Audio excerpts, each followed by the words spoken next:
manok. Di ba nga doon? Patamahin ko talaga sa'yo to. Tingnan mo.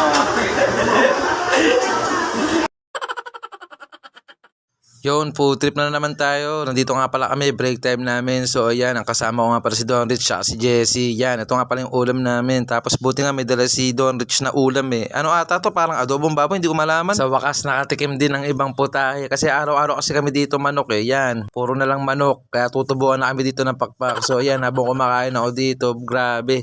Napakasarap pa rin ng Jollibee. Pero nakakaumay pag araw-araw nga lang talaga. Kaya ito, nagdala si Don Rich ng solid na ulam. Yun no, pa-baby pa kumain ng pusang gala. Ang nakakamiss pa nga dito eh, yung ano eh, yung spicy na chicken. Kaso sira nga lang yung pinaglulutuan ng spicy. Kaya ngayon, puro original ang kinakain namin dito. Tsaka meron naman kaming kinakain na iba. Depende na lang kung ano yung ipapunch para yun ang magiging ano namin, break time.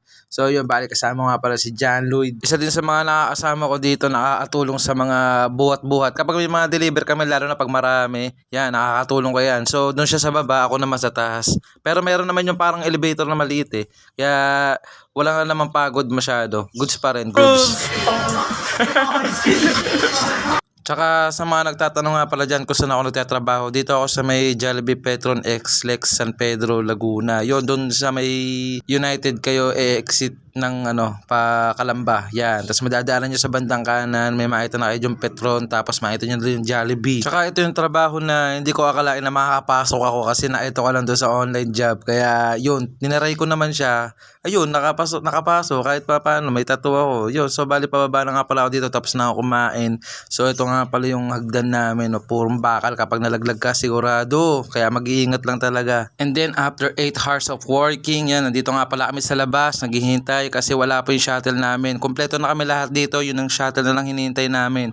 So yun, shoutout nga para sa inyo guys. So yan, kung mapapansin nyo, yan, nandito kami sa may Jollibee Petron. Yan, katabi niyan is Burger King tsaka Chow King. Hindi kapag sa manok, tuloy lang kami. Kaya, ano naman bro, kailangan iniwan sa amin.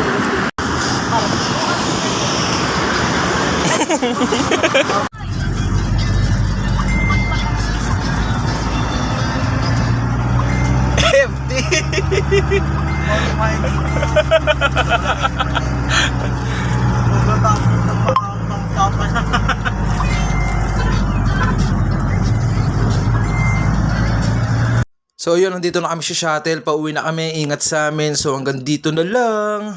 Today it was a good day.